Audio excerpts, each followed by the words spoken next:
spotlight.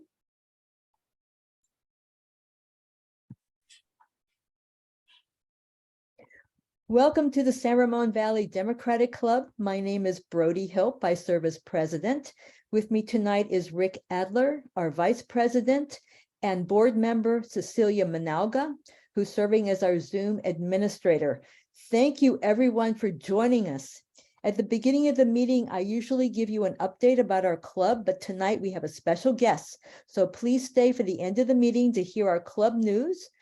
Our honored guest is Adam Schiff, who represents California's 30th congressional district in Southern California, and he is a candidate for the Senate. Please look in chat to see how you can donate to his campaign. He is in his 12th term in the House of Representatives. And you might think, well, what committees does he serve on? Adam serves as a senior member of the House Committee on the Judiciary and remains an ex officio member of the House Appropriations Committee. He previously served as chairman of the House Permanent Select Committee on Intelligence. And of course, we all know he was a member of the House Select Committee to investigate the January 6th attack on the US Capitol. He did a wonderful job. Congressman Schiff is an outstanding leader. He strives to protect our democracy, our national security, and the right to vote for all Americans. His goals include making the economy work for everyone, providing universal health care, and confronting the urgent crisis of climate change. Again, I thank everyone for joining us tonight, and it is with tremendous pleasure that we welcome Congressman Adam Schiff. Well, Brody, thank you very much, and thank you all for jumping on with me this evening. It's wonderful to have a chance to chat with you, and it's nice to talk from folks from my old neck of the woods. I was telling Brody earlier, if some of you weren't on the Zoom yet, that I went to elementary school at Vista Grande and Los Cerros for middle school and Monte Vista for high school. And I lived in the Bay Area up through college. I went to Stanford, so I didn't go far, and have just wonderful memories of living in the neighborhood. And it's wonderful to chat with you. I thought I would start out by talking about what may be happening next week, or what may happen in Manhattan, that is, but then talk a bit about the Senate campaign, the issues that I think are of most importance in the state. And then I'd love to go to your questions and comments on things. First, just to chat for a minute about the potential that the Manhattan District Attorney may bring charges against the former president. My view of this, and obviously I've been intimately involved in investigating the former president's misconduct, is that if the Manhattan District Attorneys, if the grand jury there has probable cause to believe that Donald Trump committed crimes and the Manhattan District Attorney believes they can prove it beyond a reasonable doubt, then he should be charged like anyone else. I felt for some time that if Michael Cohen had to go to jail for his role in a hush money campaign fraud scheme, that the indictment in that case identified someone named Individual 1 as coordinating and directing that scheme, then what's the argument that the guy who did the directing gets a pass? So if the evidence is there, I think the Manhattan District Attorney should treat the former president as they would anyone else. And I think what Kevin McCarthy is doing and what Jim Jordan is doing in trying to interfere, in essentially trying to serve as the criminal defense firm for the president by threatening to drag the Manhattan DA or other senior former prosecutors from that office before Congress and demanding documents, is just a shameful, not only attempt to interfere with the pursuit of justice in New York, but also it is another attack on the rule of law. I mean, it's really unthinkable, unprecedented that the Judiciary Committee, in which I now serve as a senior member, would be so actively involved in subverting justice and subverting the rule of law. But that's what you have with McCarthy as Speaker. Sadly, we knew this is what we would get from McCarthy when, in order to obtain the speakership, he was willing to essentially deal away the powers of that office to some of the most extreme elements within his conference. And so the lunatics are definitely in charge of the asylum. And this is one of the results. One of the other results, of course, you saw just a couple of weeks ago was the speaker giving security footage from the Capitol to a Fox TV host who has been pushing a big lie about the election and more big lies about January 6th. So sadly, this is what the leadership in the House looks like right now. And it is, I think, incumbent on all of us to continue to push back, to defend the rule of law, to defend the idea that everyone is equal before the law, that we are a nation of laws, and that the law must be no respecter of persons. That is, it ought to treat everyone the same way, whether they're the most powerful or the least powerful. In terms of the campaign, I'm really emphasizing three key challenges facing the state of California and in many respects facing the country and the planet. The first is the continuing threat to our democracy that we are seeing in real time with the events that I just mentioned. I had two terrible epiphanies during the Trump years, probably a lot more than two, but two in particular. The first was that many of the Republicans that I served with, some of whom I had admired and respected because I believed that they believed what they were saying, turned out not to believe it at all. Or if they did believe it, none of it was quite so important as holding on to their position or maybe getting a better position in the Trump administration. And I've often thought about something over the years that Robert Caro, the historian, once said about power, when he said, power doesn't corrupt as much as it reveals. It doesn't always show us for our best, but it says a lot about who we are. And over the last several years, power revealed a lot about the people I served with. It revealed Liz Cheney and Adam Kinzinger to be people of great courage and conviction. Conversely, it revealed Elise Stefanik and Kevin McCarthy to be utterly craven, to be willing to do anything to obtain or keep power. When Liz Cheney said that she wouldn't tell a big lie that ate at the heart of our democracy, then Elise Stefanik put up her hand and said, well, if I can have her job, I'll tell any lie you need me to tell. And she has ever since. And of course, the same is true for Kevin McCarthy. And the sad reality is that there are quite literally 100 Elise Stefaniks and Kevin McCarthy's for every Liz Cheney and Adam Kinzinger. And this is really what has put our democracy on such a fragile footing. My takeaway after two impeachments and an insurrection is that you can have the best written constitution in the world, and I believe that we do. You can have the best written laws meant to constrain the worst impulses of human nature, and maybe we do.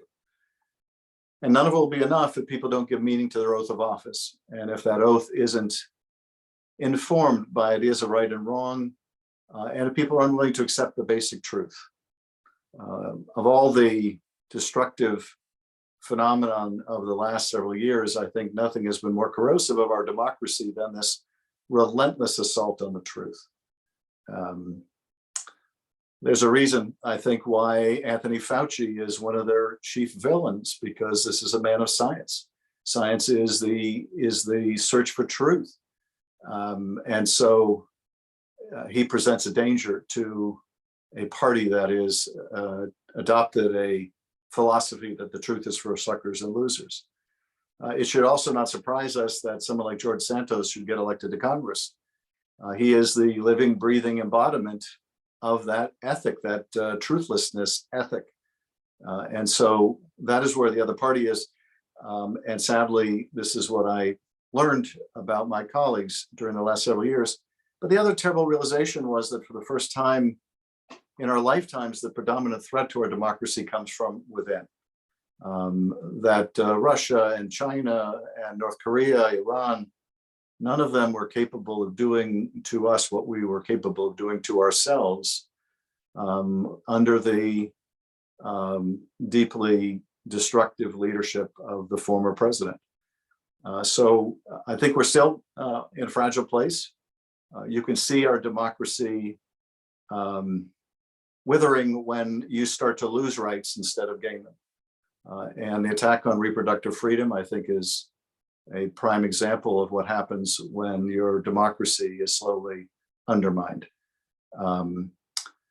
The next existential challenge I think we face is that the economy is simply not working for millions of people.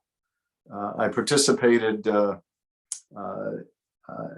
a strike in Los Angeles, and Shelley may not fully concur with me on this, but involving workers at LA Unified School District. Their bus drivers and cafeteria workers and special ed aides and others are paid $25,000 a year on average. No one can live on $25,000, and especially not in a place like Los Angeles. And we wonder why so many people are homeless.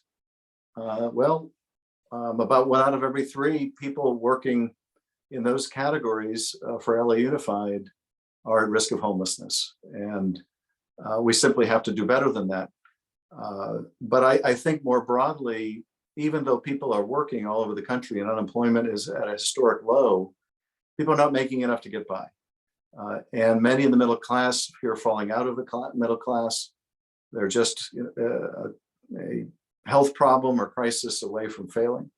Many working class families wonder whether they'll ever be able to climb in. And as a result, I think that people have become receptive. Some have become receptive, particularly in some parts of the country and in some parts of California, to a demagogue who comes along and promises that he alone can fix things. So to me, our economic challenges have always been intertwined with the challenges to our democracy. And we have to try to bring about an economy that will once again work for everyone. When I was a kid, my father was in the clothing business. He was a clothing salesman. And his income was $18,000 a year. And on that income, we could afford, my parents bought their first home for $18,000. Imagine trying to buy a home for the salary of a clothing salesman today, and it would be impossible. There's a lot we can do to make the economy work for people again. And I think that this is urgently necessary. When we, for example, during the pandemic, more than doubled the child tax credit, we lifted 40% of the kids who are living in poverty in the country out of poverty. That simple act of changing one provision of the tax code had such a demonstrable impact. And there's so many things like that we could do to help people make sure that they can enjoy the American dream and that they can provide for their families. So these economic challenges, I think, are existential for our party and for our country and for our democracy. And finally, as Brody mentioned, the planet. If we don't vigorously attack this problem of climate change, then these other problems aren't going to amount to very much at the end of the day.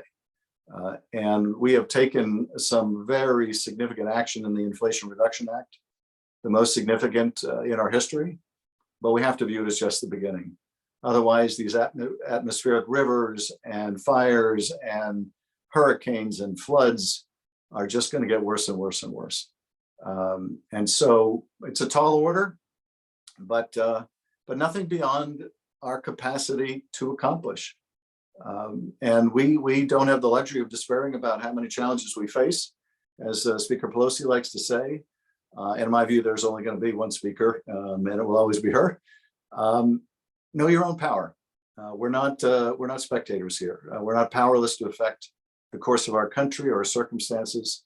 We may have large circles or we may have small circles, but all of us can help move this country, this wonderful country, in the direction of a brighter future.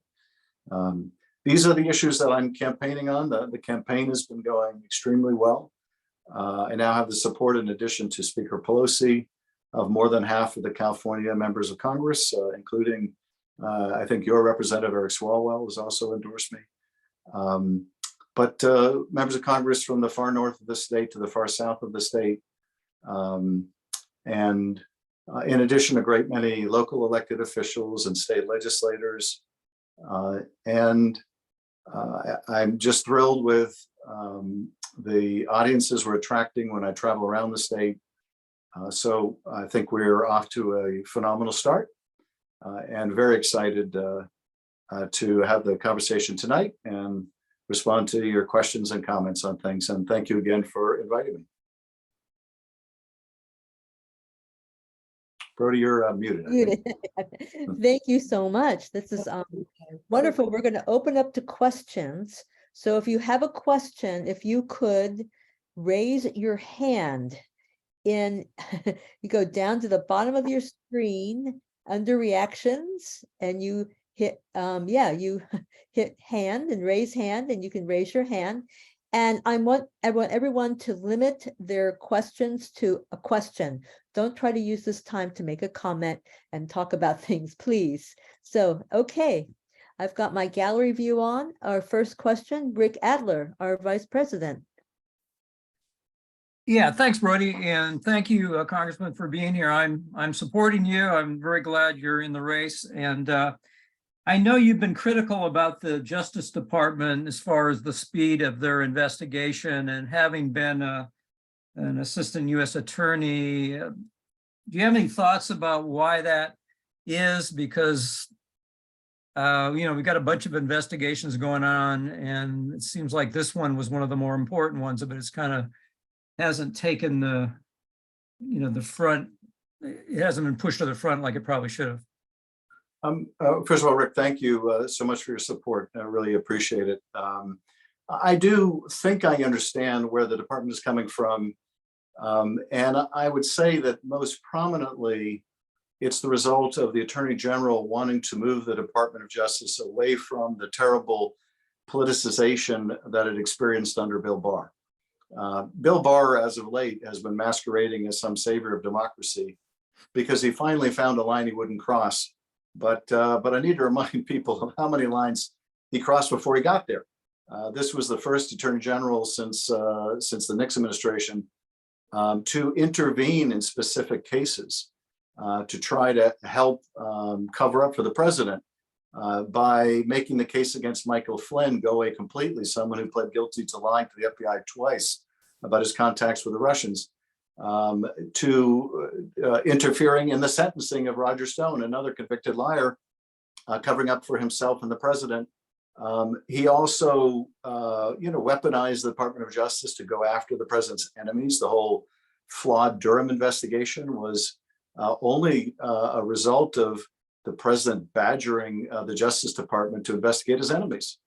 Even in the run-up to or in the aftermath of the election, Barr's authorizing investigations into non-existent voter fraud, which he has tried to turn into a virtue by arguing, well, it'll let me prove to the president there was nothing to it. That's not how the Justice Department works. And at the time, it gave the president cover and by suggesting that there was a there when there wasn't. So I think what Garland wants to do is remove the department from controversy, establish a reputation for independence, and all of that is very laudable to a point. Taken too far, though, it risks conferring a kind of immunity on the former president. And for what appeared to be the first entire year of the investigation, the Justice Department focused only on the actions of those who broke into the Capitol that day and beat police officers. All of the other multiple lines of effort, it seemed to ignore until the Congress did its investigation, and even the Fulton County, Georgia district attorney did their investigation. I was asking for over a year, why isn't the Department of Justice investigating the president's phone call with the Secretary of State of Georgia? The reason I chose to do the January 6th hearing focusing on that is because as a former prosecutor, you don't need to wonder what the president knew and when he knew it, because you've got him on the phone in a recorded call. And when he's on the phone to the Secretary of State, he already's been told by people in the department that the claims he's making demanding those votes are total BS. So I think the department has been very slow. It's now more than 2 years to investigate the most serious offenses, and that's on the department. I hope that that's changing. I think it did change demonstrably with the appointment of the special counsel. But nonetheless, it shouldn't surprise us that Manhattan District Attorney, is going first, if they do go first, not because it's the most serious, but because the Justice Department has taken so long. Thank you. He's been critical of that. Okay, Mariel, you have a question? Although the sound I'm hearing is cutting out a lot, so you may not hear me, but if we can, one more senator, of course, I'm sure you will win the best, but if we can get one more, so we have 52 nominal Democrats, so that Cinema and Manchin are not torpedoing things, any chance of changing the filibuster rules for voting rights type, and includes statehood for Washington, D.C. Yes, and you did cut out a bit, but I was able to hear your question. And the answer is yes, if we can add to the Democratic ranks in the Senate, so we're not relying on Manchin and Sinema, then it is more than possible for us to overcome the filibuster by either carving out voting rights or by doing away, excuse me, or by doing away with the, one moment. What are you drinking? That's my Marco Rubio moment there. We can either do a carve out and take voting rights out and make sure that we protect, it's foundational to our democracy, or we can do away with the filibuster altogether, which would be my recommendation and what I'll be urging, because in addition to voting rights, we ought to make sure that we restore and protect women's reproductive freedom. We ought to do away with the gerrymander. And I also think, as you point out, to deal with the overweighting of the rural areas, we ought to admit the District of Columbia, Puerto Rico, if they choose to be part of the Union. Part of the reason why the Senate is so stacked in the GOP favor is that in the mid-1800s, they admitted 4 states, they split one into 2, just so that they could move the Senate in a Republican direction. So there's a long history of this, but also, of course, statehood for DC and Puerto Rico stands on its own merits, but would also have the advantage of neutralizing some of the structural impediments to our democracy. The part of the reason we're in such difficulty is because of the gerrymander in the House. A minority of Americans often control the House. Because of the overweighting of rural areas, a minority of Americans often control the Senate. Because of the Electoral College, a minority of Americans often are the ones who choose the president. And because of all those 3 things, the Supreme Court is now the most unrepresentative body in the country. And I favor expanding the size of the Supreme Court, which, if we did away with the filibuster, we could also achieve, because the court has been stacked by Mitch McConnell. And it needs to be unstacked. And I think we need to really begin making that case. Thank you. Next, we have Marivel Mendoza. Hello, there's so many things I want to ask, but I will keep it down. I'm Marivel Mendoza. I'm executive director of Hijas del Campo, and we focus on the farm working community. And something that I would like to ask you about, and maybe, but it's about the child labor, and the things that we have been seeing have really come to rise, especially when we're looking at detention centers and when kids are being released to people that are not necessarily family members, or, they're lost in the pipeline. How do we resolve this? I know that this is a really big issue, but what talks have you really heard from your seat currently on how to really address this and protect the children? Thank you for the question. And I vigorously oppose going back to putting kids in cages. And I don't support these proposed changes to asylum of the administration that would make it very difficult for people to seek asylum. And more than that, we desperately need a comprehensive reform of immigration. And here I think there is plenty of blame to go around in terms of both parties. Now, in terms of the GOP, they really don't want to resolve the border issue because it's great politics for them. At least that's how they view it. They don't want to solve it. They want to stoke it. They want to run on it. They don't want to help fix the problem. But there have been times, obviously, where we've controlled the House and the Senate and the White House, and successive Democratic administrations have not used the political capital necessary to resolve this. And so I think we need to demand more of ourselves. And the next time that we control both houses and the White House, we have to get this done because our border policy is just not consistent with our values. And it could get a lot worse. And so I also think that there's a lot that we can do that we aren't doing to try to decrease migration flows by addressing some of the problems at home in these countries.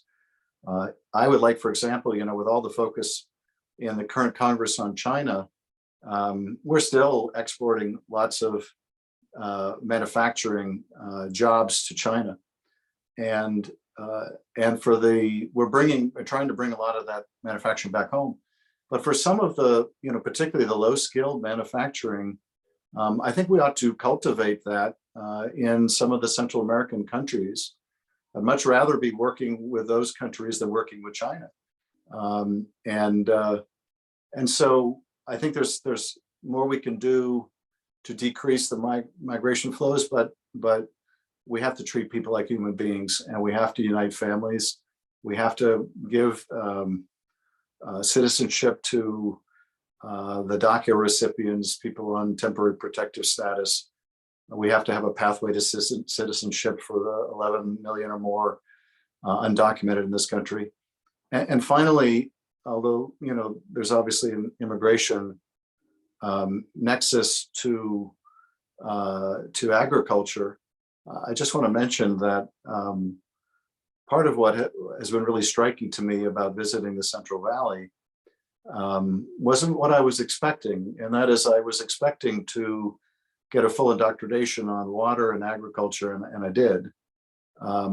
But what I found most striking was when I was doing meet and greets with people, to hear about how many thousands and thousands of families don't have clean drinking water because the pesticides have leached into their well water, and they have to have water shipped to their homes and ration it. How many families have children with asthma because the air quality is among the worst in the nation in the agricultural areas. The poor access to broadband, with people having to go to fast food restaurants to help their kids get access to Wi-Fi for their homework. When I was in Fresno, the hospital Madera shut down, and it's not like there's a hospital on every corner or a ready clinic on every corner. It means people are really going to have to go far for healthcare now, and that has an impact on outcomes. When I was in Fresno, at one of these meet and greets, there was a right-wing local station that came up to me afterwards and stuck a mic in front of my face and said, "Ken McCarthy says you're a liar. What do you have to say about that?" And this is, I guess, what passes for journalism with some of these right-wing stations. So I said, well, I don't know. I guess from Ken McCarthy, that's some kind of a compliment. But here's what's important. There are thousands of people here who can't drink the water, and he's doing nothing about it. There are thousands and thousands of young people with asthma, and he could apparently cared less. The hospital in Madera shut down recently, and he's doing nothing to get it open. And if he won't represent his constituents in the House, then I'll represent them in the Senate. And I really do think that a big part of the job of senator is getting to know and understand each of the needs of each of the parts of the state and the people who live there, and working together to solve these problems. So in addition to wanting to solve the problems at the border and with legal status, I also want to make sure that I'm addressing the quality of life for so many families that are literally helping to put food on our table. I really, really appreciate your answer and your focus on it. I think it's something that's needed. These are the people that get food to our tables, and we've never had a break in that. And so education is something super important, and I'm grateful I'm grateful for you to be another voice for them. So. Thank you. Do we have time for just one more question, do you think, or not? Sure. Okay, Chris Brophy?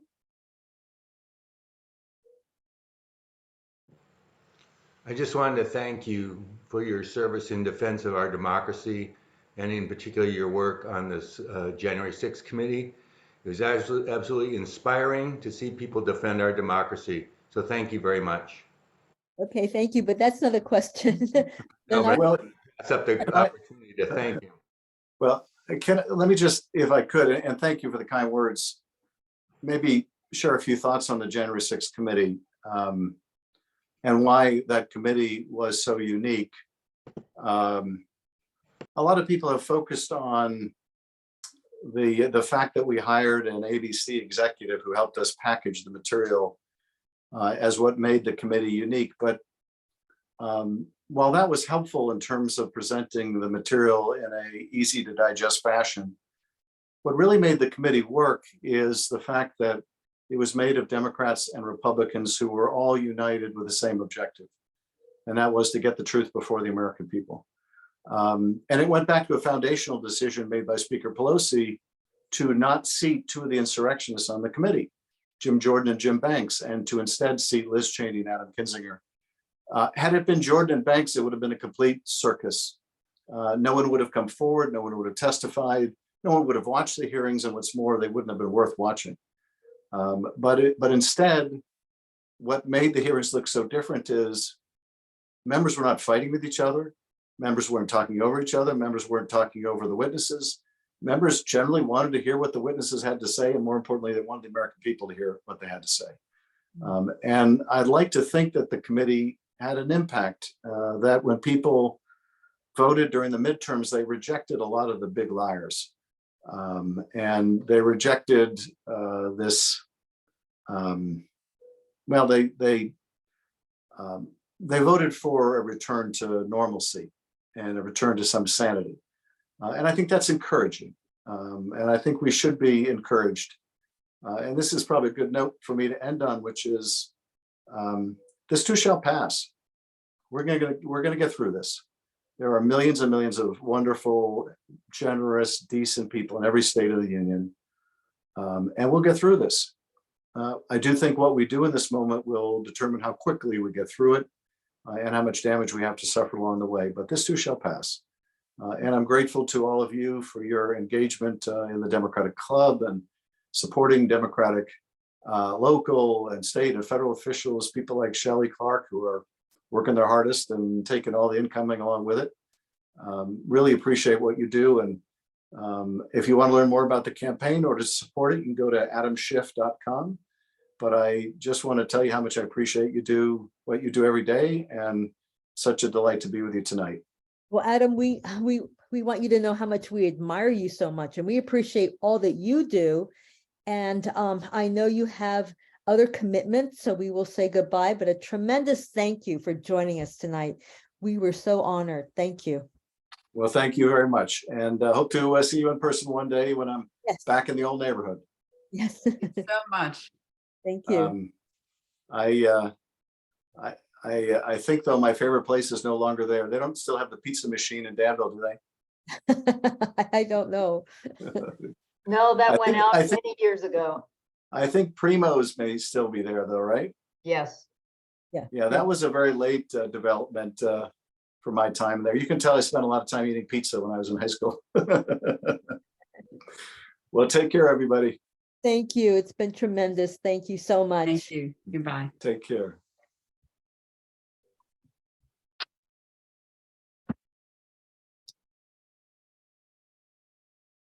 I'm sorry we didn't get all the questions in. I would have loved to hear your questions, and I'm so sorry.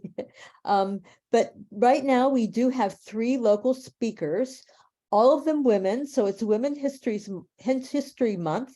And I've no doubt that these women will be recognized in our local history in the future. And our first speaker is Shelley Clark, a trustee of the San Ramon Valley Unified School District. She was elected in November 2020. Before that, she was an active parent volunteer in several schools And she was instrumental in bringing the first online registration system to Charlotte Wood Middle School and then to San Ramon Valley High School. And she will speak on how do books make it into the San Ramon Valley Unified School District libraries and why the controversy. She will explain how books are chosen and the process they go through before being placed in our school libraries. We're going to get the facts behind this non-controversy. Thank you, Shelley, for being here. Well, thank you, Brody, for inviting me. I'm so happy to see everybody tonight and to have the opportunity to address these issues to the community. We had in our recent meeting, we talked about and had many community members come and talk about the books in our libraries and the process that we go through in order for books to get into our libraries. And some people have, we realize that there's varying opinions about some of the books from some of our community members, but we have a very stringent and careful process that we go through before books are put into our libraries. So first of all, I'd like to say we do not ban books. Our libraries are consistent with the current board approved policies and the process and our educational philosophy and our strategic directions. So that's first of all. Second, our librarians, media librarians are dual certificated. So they're certificated teachers, but they have special training in library science. And they undergo intensive training in the collection development for our school libraries. They consider a variety of criteria in the process. So some of the criteria are age appropriate, reputation of the author, illustrator, publisher, producer, overall quality and accuracy, value to the collection. Also, if it supports the general educational goals of the state and the district, reflects today's world, have a high degree of potential user appeal, motivate students to examine their own attitudes, to make informed judgments in their daily lives, and be selected for their strengths rather than rejected for their weaknesses. So in the process of looking at the books and reviewing them, they also consult with several different professional resources to get a read on how other organizations view these books. And so they don't just rely on their own knowledge. And some of the professional resources that they use are the Common Sense Media, School Library Journal, Junior Library Guild, American Library Association, the Kirkus Reviews, and Follett Titleware. So this is the process that we use, and these are for books that go into our libraries. So that would be books that are in individual libraries, maybe 1 copy or 2 copies. And so they're the ones that basically have take this information and then decide whether a book is put into our library. If we're using a book that's assigned to students as an assignment in a class, and those books are 10 or more, those particular kinds of books have to be approved by the Board of Education. So the 5 of us trustees, they would come before us for approval. The controversy around the books and in the meetings that we've had in the last month or so are generally about the LGBTQ books. And this is a part of our population in our schools who have been underrepresented. And so it's important for us to be able to provide to all of our students reading material that they can relate to, where they see themselves and their families. And so this is why this has become so important to us. And we want to make sure that all of our students feel safe, they feel validated, and they feel included. And this has been a particular area. There are other unrepresented groups also that we incorporate into this, but the questions and some of the objections have been around these particular books. So the other part of this process is if a parent has an issue about a book or a complaint, there's a process that we go through with parents to make sure that they're heard and that they have a place to go and to talk to district personnel about if there's an issue with a book for their particular child. So they would start with the principal, and then they would have a meeting with the principal, the student, and the parent. And if that did not give them the satisfaction that they wanted or needed or whatever, then it moves up to the district level, to the superintendent or his designee, and they would talk to them. And then the third step would be if going before the Board of Education, so myself and my other board members, to get a decision about that particular issue. Since I've been on the board, I haven't had any parent or student come forward with that level of complaint at this point. I don't know how many of you are familiar with some of the books that they were targeting, but one of them is called Gender Queer. One of the other ones are All Boys Aren't Blue. And as I said, it's all been centered around LGBTQ kids in our district. So I'm happy to take any questions that you might have about the process and what we go through. We just really want to make sure that all of our students are represented and that they all have a voice and they all feel included. You're on mute. Yeah, thank you. We have a question from Steve Beck. Yes, hi. My name's Steve Beck. Karen and I don't have any kids in school locally. We're much older than that. But I'm wondering if a parent objects to a book in the library, and I don't think books should be removed. I really like your criteria. Is there a process in place where they can just say, I don't want my kid to be able to check that book out?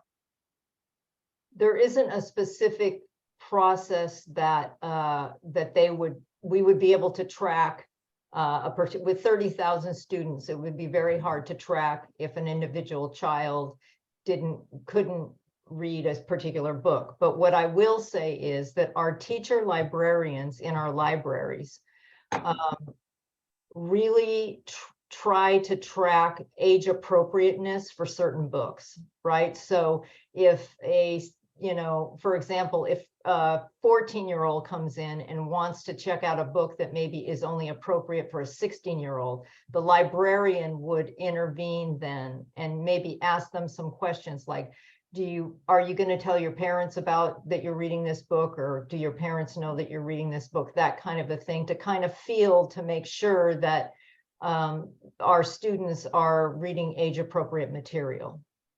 Okay. And if parents also have to have a part in this. They need to talk to their kids and be aware of, a lot of these books come before us, the ones that are going to be used in class. And if they have an objection, they need to leave. They certainly can let the teacher know.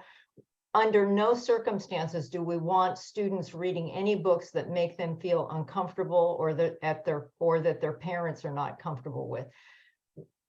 Parents have the ultimate authority over what their kids read or not read.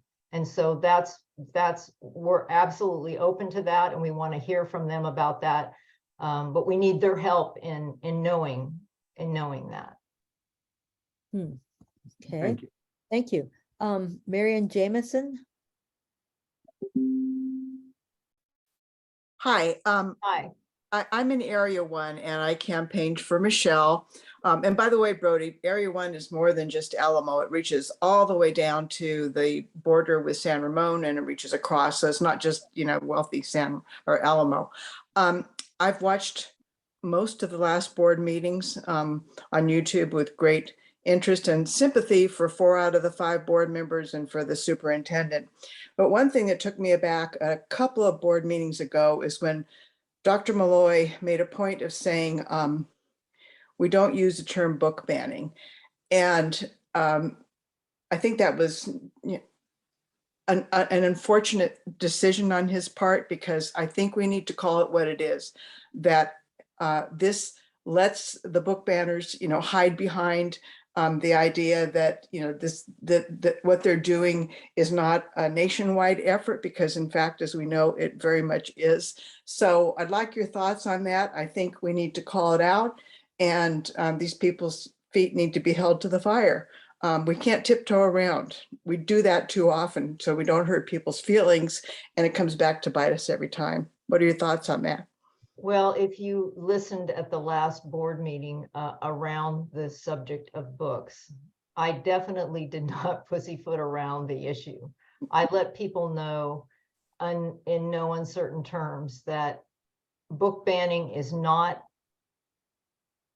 a risky business. And it's not one that we should be in. So I can't speak to why Dr. Malloy made that comment. I think it was maybe, I don't want to speculate on that. I know in working with him over the time that I have, that he is absolutely adamant about making sure that our students are given all the information and are well represented in our libraries. And if you were listening in that meeting also, and it sounds like you were, our students came out and spoke loud and clear about their opinions about this. And some of these kids are so much smarter than some of the adults that I was very proud of the students and the way they express themselves in a respectful way, but yet loud and clear. Don't try to control what we're reading. They're so light years ahead of some of the adults in the room. So I was very proud of them. And I thank you for listening and supporting. That means a lot to me, because we hear a lot of the loud voices that we hope are the minority, but it's really nice to hear some positive feedback. So I appreciate it. We are Legion. I'm in the next door Save Democracy group, and we are large. There are almost 375 people, and everybody supported Michelle, and we're all very tuned into what's happening. I supported Michelle too, and I was very sad that she isn't sitting next to me on the dais, but there'll come another day. I'm gonna be probably running again in 2024, and I'm gonna need all the help I can get, because I've already been informed there's people out there that want to replace me. You have our support, so we'll Thank you. work on that. Thank you.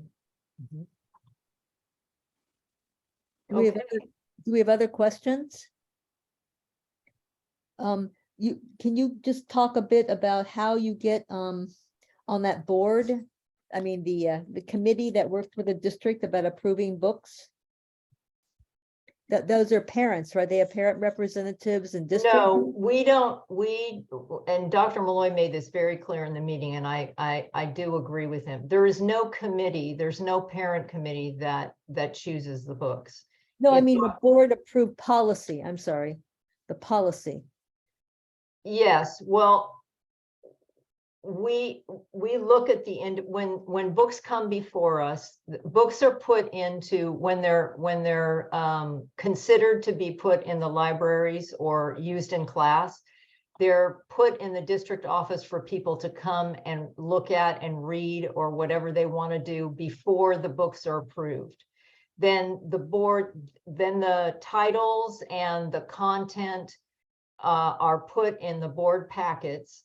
And then we look at what those are, and then basically the policies are, do they align with our strategic direction? Do they align with our educational goals? And some of the things that I enumerated before about their value to our students. And if we feel like that is appropriate and that it fills that criteria, then we approve those books. And a lot of the books are, like on the last agenda, there were maybe 5 or 8 books, and, they were elementary school level that had some academic and storytelling and things like that. It's the hot button is these types of books because people get uncomfortable with this particular subject matter and they don't realize that there's a lot of students out there that haven't been given a voice and that are underrepresented. And we're here to make sure that that doesn't happen, that we make sure that all of our students are well represented and feel included. I was just curious, you said the parents have the ultimate decision, but what if there is a child who's gay and they can't read, their parents don't want them to read the gay books, but then, they should be able to have the ability to check them out from the library, or? Well, they technically probably could if they were age appropriate, but the parents have to be involved and know what their kids are reading.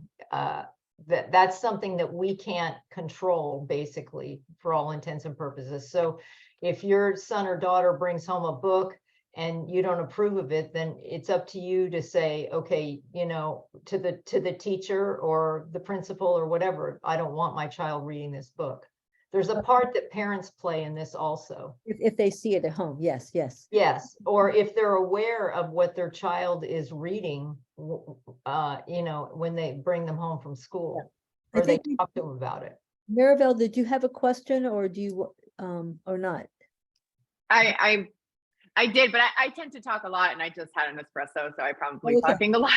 Okay. But I just wanted to say, teachers and you in your position, it's not easy, especially when, you have people with the rhetoric of, we don't want woke, this woke culture. And, it was interesting when they didn't even understand how to define what does that really mean? So, thank you for fighting for equity and inclusion.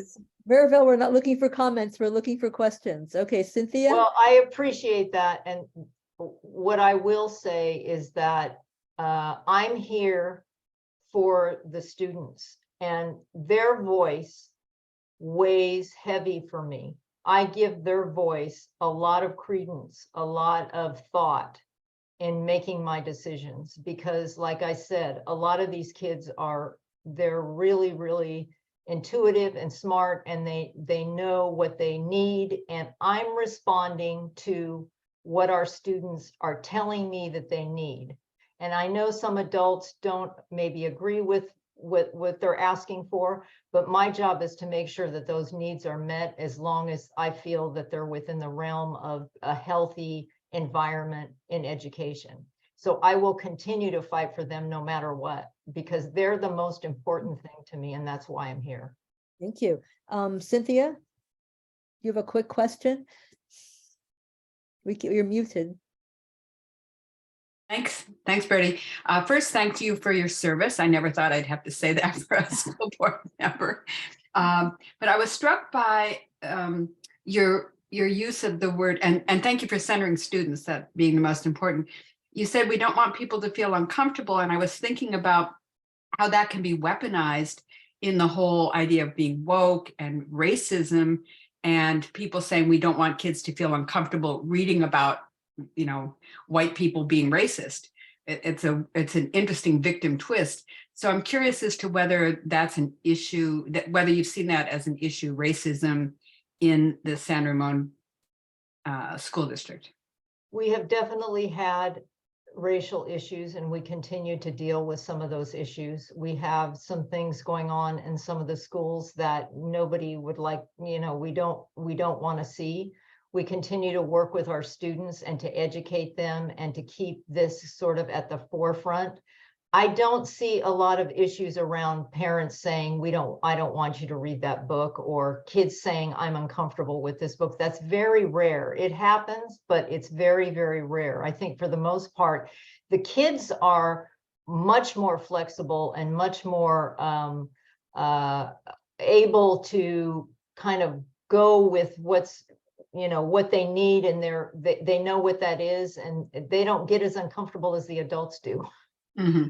So, yeah, I mean, we deal with all kinds of things. When you have 30,000 kids, and that means like 5,000 families or 10,000, whatever that is, there's always issues. And we continue to try to educate and do restorative justice and make our kids aware of how hurtful that can be, because yes, we do deal with that in San Ramon Valley.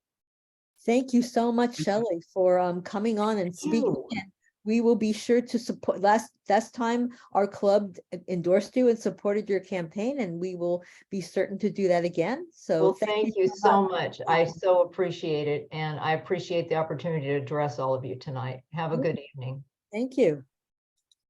Our second speaker is Marivel Mendoza, and she is the executive director and co-founder of Hijas del Campo, which is a Contra Costa County-based nonprofit organization that aims to help migrant and seasonal farm workers, along with their families, to improve their daily life, working conditions, health, and safety.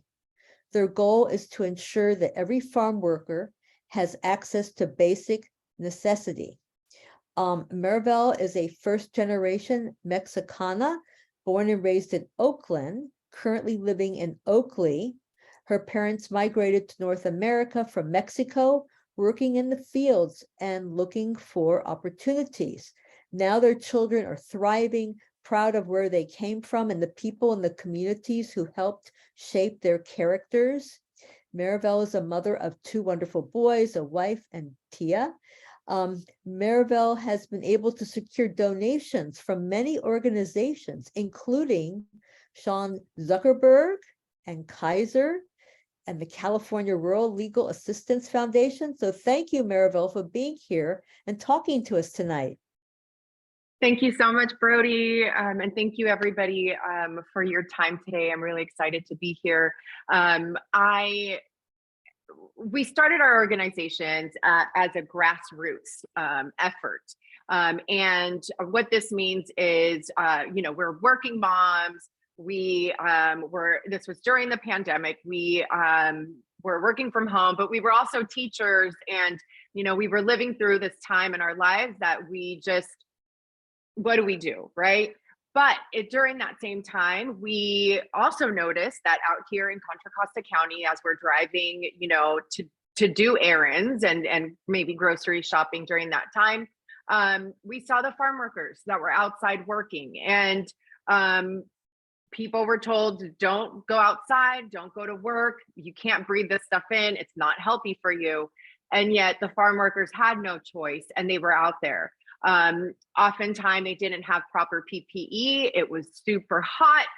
This was record heat time in 2020. And I got together with my co-founder, Dorina, and we said, there's not an organization out here that is doing anything for the farm workers. So we're going to get together and we're going to go out there and we're going to collect donations from other folks from Facebook who had things to donate. And we did that. We went out there and we met with our campesino community, and really the rest is history. My parents, when they first came here to this country, they worked in the fields before moving to Oakland. And so that's why it was so important for me. And that's why Daughters of the Field, Hijas del Campo, was so fitting. We are now a 501c3. Our mission, like I said, was to help migrant and seasonal farm workers and their families improve their daily lives. And our vision is really a community where campesinos are thriving. So there's still so many people who don't know that Contra Costa actually has a pretty vibrant and thriving farm working community. Some of the best corn comes out of Brentwood. Frog Hollow is an international farm, was featured on Martha Stewart and all of these great places. A lot of the canning tomatoes come from this area as well. So very much thriving. Our values, we're very client-centric. So we pride ourselves in that the campesinos don't have to come to us and we go to them. We're community-based, we're holistic, and we're inclusive. Not all of our campesinos speak Spanish, and you have multiple backgrounds. So from Guatemala, from El Salvador, of course, Mexico. You also have Filipino farmers out there. So multiple backgrounds. An economic challenge for this community, it's always been an issue, right? Economic challenges. But now we're seeing this rise because of climate change. So Representative Adam Schiff was talking about that, right? It's a big thing that we need to address, and especially here in California, because if we have this big impact, agriculture, we're like the top producer within the country, right? So what this means in terms of our campesino community is that their high season, when they make the most, when they have to get out there to pick, it's dwindled down. And so when you go from maybe half of the year of like continuous work to bringing that down to maybe 3.5, 4 months of consistent work, you're going to see how that can directly impact everything from health to education, you know, being able to pay for a roof over your head. And we talked about inflation and how that has also impacted them.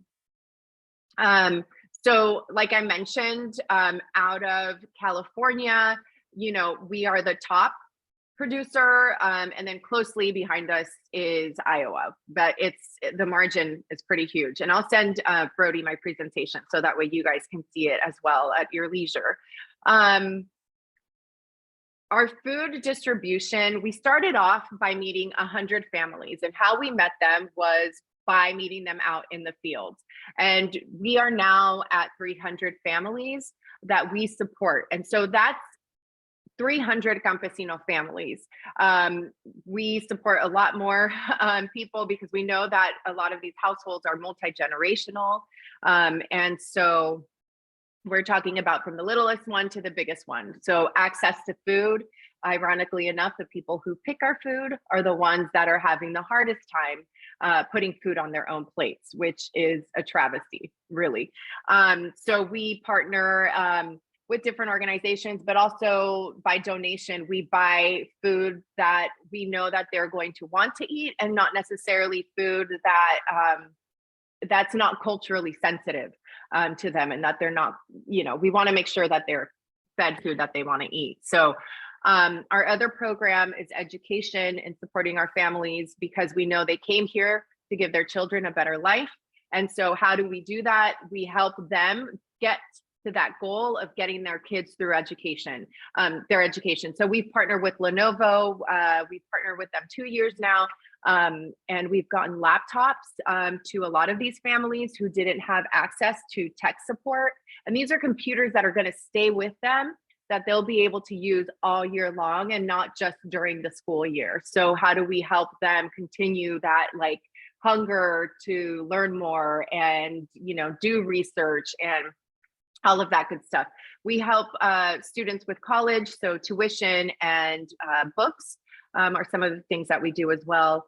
And of course, health, which is a really big one. We, during the pandemic, one of our biggest things was access to vaccine equity. And so we brought over, in partnership with Contra Costa Health Services, we brought over the first vaccine clinic to the Far East County and for our campesino community. And actually a lot of them also live in the San Joaquin County. And they actually came out to that specific vaccine clinic because they trust us, they know us, they see our faces, we're out there with them, getting to know them and meeting them. We have a partnership with John Muir Health coming up. So bringing out their mobile health bus to the fields, because these people, they work long hours and it's hard for them. Sometimes they're traveling far. Sometimes they don't have a chance to get to a doctor's appointment through a clinic that's only opened during their working hours. So how do we meet them and get them the access to their door? So those are some things that we are doing as well.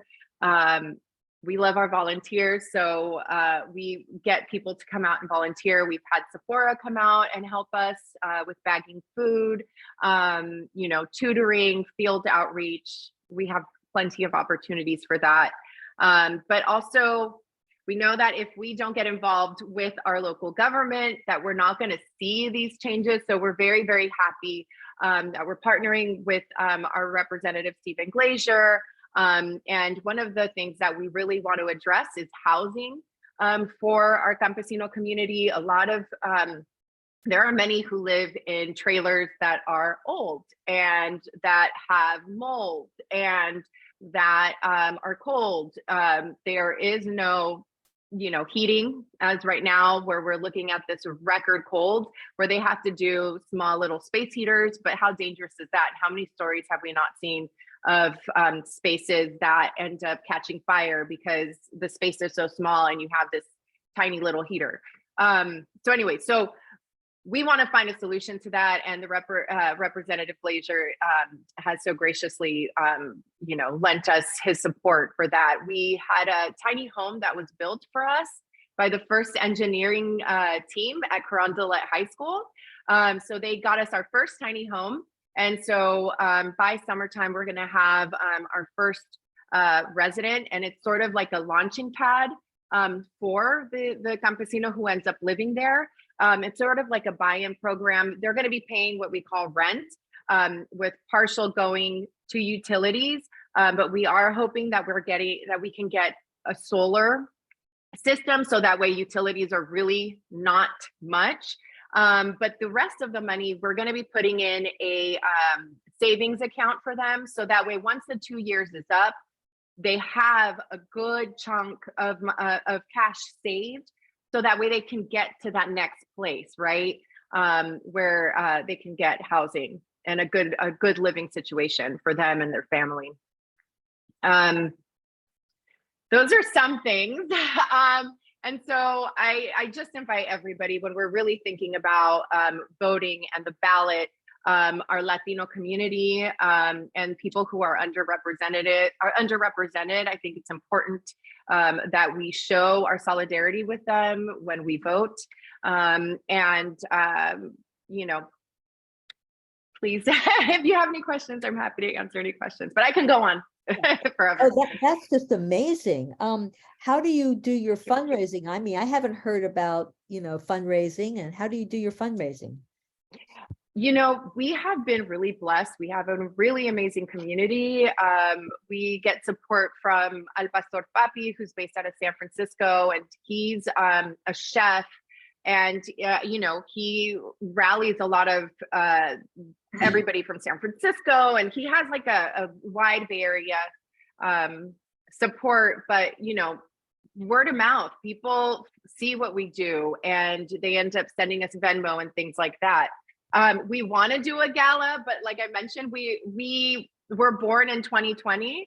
So we've only been doing this for 3 years. So we're learning as we go on how to put a gala together. So how many volunteers do you have right now? I mean, you said you have people doing tutoring and bagging food. Yeah. How many volunteers do you have? We have the Lions Club that's based out of Brentwood. They all work with us. So we have about, I would say about like 30-ish volunteers, not all at once, but they come in and do when their time permits. So, and we were all volunteers ourselves. We worked full time. So I actually just left my job to do this full time, thanks to the Community Health Fund, who helped raise the fund, so that way I can focus on this 100% now. We have a question from Marianne Jamison. Hi, Marianne. Hi, I know I have to turn this into a question. I promised Brody. I want to get yelled at. I'm going to give away my age here.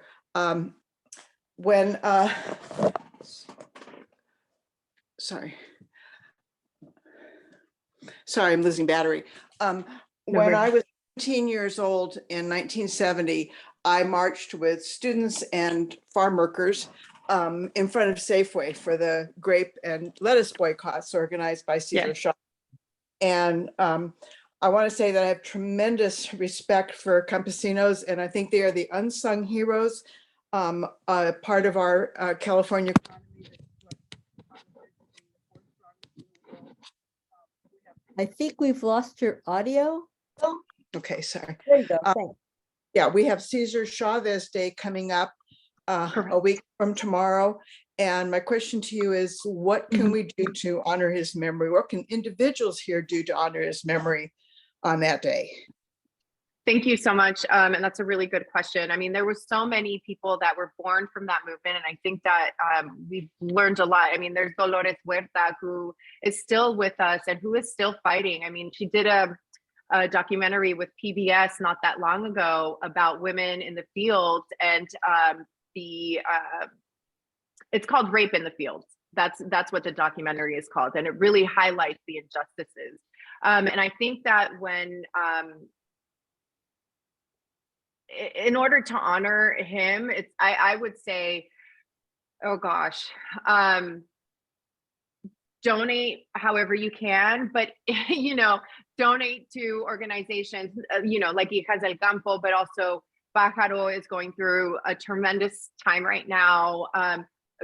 Protecting our ag land, I think, is absolutely crucial and necessary. A lot of people see this open land and they're like, let's build. And we're like, wait, we need that land. We need that land. And not only, it's a vital part of our history. And so I would say donate and support to organizations that support them. Could I just say that you point out what's happening in Watsonville? I don't think the news Yes. is focusing enough on who are the real victims there, what their already marginalized existence was before this levee broke. And so anything that we can do to help them is humanitarian, and it's helping California and really the nation. Yeah, thanks for pointing that out, because they're now able to go into their homes, and their homes just have mud everywhere, and they're expected to go back and live into that situation. So, a lot of the times it's like, if you know somebody in construction who might have some time and might be able to go out there and help with some of this, right? Getting connected with the representatives out in that area, I think also helps hugely, but the grassroots organizations, because a lot of the times they're able to get funds to families in particular, which I think is also needed, because, you have to imagine probably everything is ruined and they have to start from zero again. Thank you. And Mark, you have a question? Yeah, you mentioned tiny homes, didn't you? You're making Yes. some. So just be careful, because tiny homes sometimes don't have tiny ventilation. And if you have tiny ventilation, carbon dioxide, which is not very hazardous, but builds up in the room, and then you don't think well. So have they addressed that at all? And like my home, I've got a carbon dioxide monitor. It's like $70 off Amazon. And I highly recommend that anyone living in a trailer, a car, or a tiny home should monitor that, because even in my home room, if the HVAC's on auto and the doors closed in my office, which is probably the size of a tiny home, CO2 gets 1600 ppm, and over 800 ppm, you don't think as well. And by 1500, you don't think well at all. Yeah, and it's really great because the way they built it, there is a lot of ventilation in the system. And I will double check about the CO2, because I know that there is a fire alarm. And that's carbon monoxide, which is a different hazard. If you have combustion, you need to do that. But carbon dioxide, global warming type thing, is exhaled breath, has a huge amount that comes out, and it's not going to kill you, but it affects test scores and scores in schools. It affects people's thinking, and over 1,000 ppm, Lawrence Berkeley Lab did studies showing that you don't think straight. And by 2,500, which could easily happen in a small home if it doesn't have conscious consideration, you become somewhat of an idiot. Okay, Mark, good. We'll have to have Thank a you, meeting Mark. on that. Right? We'll have to have a meeting on that in the future. Meryl, can you put your link of how to donate in the chat? Can you do that? Yes. Okay. I'm gonna pull Thank it you up so right much now. for educating us about that. I had no idea. And we'll try Yeah. to get the word out about getting people to donate to Con- your con- Thank you. organization. You're doing marvelous work. Yeah. Thank And you now that I so much. have more time, I want to get to Livermore, and I know there's a lot of farmland there too. So there's people that are working it. So I'm trying to get there next. So Yeah. thank you, Oh, everybody. Wonderful. Thank you so much. Yes. Our third speaker is April Rovero. April founded the National Coalition Against Prescription Drug Abuse in, I think it was 2010. And this organization strives to prevent prescription drug-related substance use disorder, SUD, and overdose deaths. She engages in community education, policy changes, and legislative advocacy.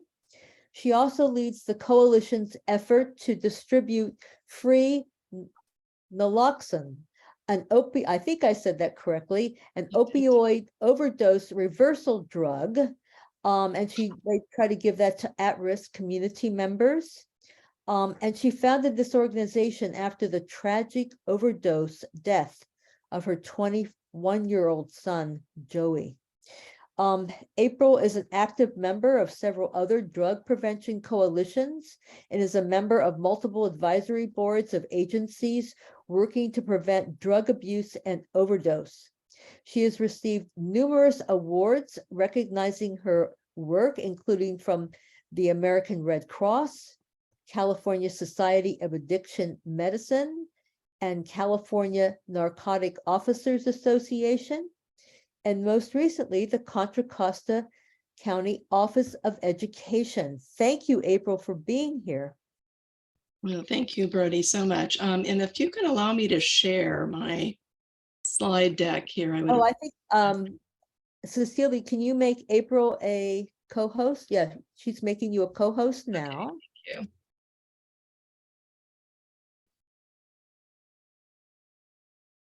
you. There we go. All right. Well, first of all, I want to thank Richard for arranging for the connection to all of you and for you allowing me some time to share the information that I think is really life-saving for not just you, but those that you really care about. So I expect everyone I share this information with to share out also, because it can make a big difference. So as was mentioned, I am the executive director and the founder of this organization. We're based right here in San Ramon, so we're completely local, 501c3 nonprofit organization. And you're right, Brody, we were founded in 2010. And I would want you to know this, we are a volunteer-based organization. So, donations we receive go a long way because we are not paying overhead. I literally have a home office I operate the organization from. I don't take a salary and we don't pay anybody for, the work we do on a routine basis. Sometimes we do contract out as needed for special services, but that would be it. And really the mission is, as you stated, Brody, we want to save lives. Bottom line, there's a misconception about prescription drugs, generally speaking, and I'll share more about that in a little bit. But the work we do, I think, is pretty unique. I also, in addition to founding this nonprofit, back in 2012, I created the Contra Costa County Meds Coalition. And that coalition does the same exact thing that the NCAPDA for short does. We can work anywhere in the country, of course, as a nonprofit, national, based. But Contra Costa Meds Coalition, as you would suspect, works just within the footprint of the Contra Costa County. And so up until about September of last year, I actually led that organization. A lot of work trying to get it to a sustainable point. And then about that time, we were able to get some funding from the county health department, and that now allows for there to be a coalition coordinator who does get paid, but that basically built sustainability into that coalition and freed me up to do more work in other surrounding areas in the Bay Area in particular, and really specifically over in Alameda County, because they do not have a coalition that works in this regard. And as you can see, our community partners are pretty much anybody. So we work and communicate and collaborate with pretty much everybody on this list here. I want you to know too that we're a member of the California Overdose Prevention Network and also the National Overdose Prevention Network. Overdose has become such a critical thing to be focused on in our state and of course throughout the entire country, that there are now coalitions, as you can see through the green highlighted counties here, pretty much every county in the state of California, and so many more coalitions out there in the world too, beyond California. We participate in accelerator programs through the Public Health Institute's accelerator program, and we've been there from the very beginning of that 1.0. We're currently working in 4.0. We do get AmeriCorps Vista support. So that really helps us because that is a 40-hour-a-week person that attends to our coalition's efforts, and we do not have to pay for them. As was mentioned, the passion I have around the topic of prescription drug safety goes back to my son, Joey, and this is a series of photos about his life, really. And you can see over in the top left, that's Joey and his Cal High football jersey. And, he played all the way through from freshman through senior year. And then he went off to Arizona State University, where he was a senior, about ready to graduate, just a few months shy of that, when we got the news that no parent wants to get, that he had been found unconscious in his apartment where he lived with a couple of his roommates, fraternity brothers. And very quickly, we came to understand that he had passed away. And then it took us about 4.5 months to know exactly what had taken his life, and pretty shocked to learn that it was prescription drugs that were mixed basically with just a small amount of alcohol. So Xanax in particular, it was a pill of Xanax, a pill and a half of oxycodone, which is a painkiller, with alcohol that would have been just over what would have been legal for him to drive with. So, and as I reflected back, first just dealing with the grief, as you can imagine, was just awful. And at the same time, the shock, of it being a prescription drug related issue. Joey wasn't a kid that we had any kind of issues with at all. He was a great athlete. He was, great student. He would have graduated in a few months with a communications and a business degree, so dual degrees, and already had some potential jobs lined up. So just heartbreaking. But then as I reflected back, I was one of those parents that would go to the PTA meetings, and I basically wanted to always know what the latest, thing I needed to watch out for with my teenage son, who was extremely popular and was always out there doing something with his friends. I can tell you there was never a word mentioned about prescription drug safety. I took in all the information that was shared out about alcohol and other drugs, but prescription drugs weren't talked about at all. So he went off to college, really not, I don't believe, understanding at all the serious nature of these prescriptions. And he had not really even had any occasion to have them himself before he went to a doctor just 9 days before he passed away, and got those medications that took his life down path. So I just really felt compelled to share out. First of all, we've been just really open and honest about what happened to Joey, feeling that if it could happen to our family, then any family in the San Ramon Valley and beyond was equally, at risk for this kind of thing happening without the education that I sure wished I'd had. So that's what this whole presentation is about. It's really helping to share out some information that hopefully will resonate. It'll help you think maybe next time there's an opportunity to take a prescription from a physician, a doctor, you're in the hospital, whatever the case may be, and to hopefully, make the right decisions around that. We have a horrible overdose epidemic, and most of you have probably heard about the opioid epidemic. And most recently, over the last probably 2 to 3 years, we've been hearing about fentanyl and how big a problem that's become. So the stats on a national level are shown here. August 2021 through 22, over 100,000 people have passed away. When I first started giving these presentations back in 2010, we were averaging I shouldn't say averaging, we had about 26,000 people that we had lost, over the last couple of years. And I remember just being so horrified by that number and thinking, that every single one of those numbers represented a family, and, a family that, like mine, was, grieving the loss of somebody really precious to them. And then fast forward, 13 years later, we're, far, far higher than that, over 100,000 people. It's the worst overdose record we've ever had in our country, averaging almost 300 people a day. And that's the equivalent of an airline going down pretty much every day, with everybody on board, dying, losing their lives. You hear about those, but you don't hear nearly as much about this overdose situation, I think, as we need to. And then just note that 66% of those overdoses were from synthetic opioids. So it's interesting that we're starting to see really a reduction in overdoses from prescription drugs, so legitimate ones. But now what that's being replaced by in terms of the number one contributor is fentanyl.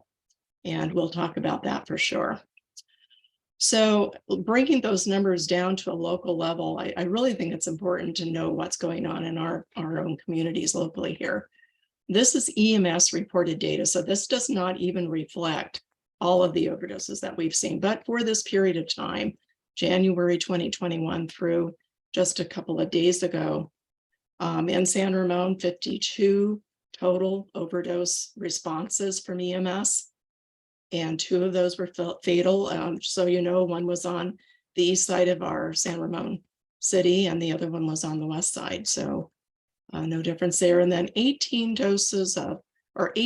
of those cases had naloxone administered, either a single dose or multiple doses, which can often be required for a fentanyl-based overdose. In Danville, you can see the numbers in Alamo, and then the total being 98 total responses in just over a year, with 2 of those fatals from San Ramon, and 41 times we had naloxone administered.